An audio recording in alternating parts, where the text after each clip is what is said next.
दूर से कमा के आवत है कहते हमरा कुछ चाहिए नहीं खाली दो गो चीज चाहिए एगो कुसुम रंग के साड़ी और करिया रंग के ब्लाउज ले लेकिन कहाँ तारी कैसे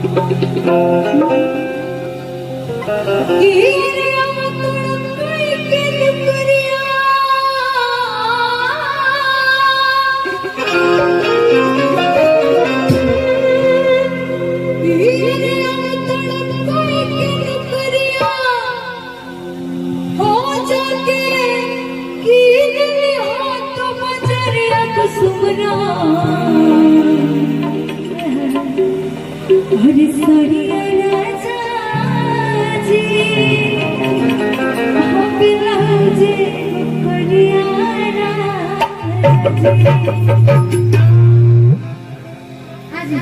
की अरे तड़काई के करिया अब तड़काई के करिया की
देख के तुम दीवाने हो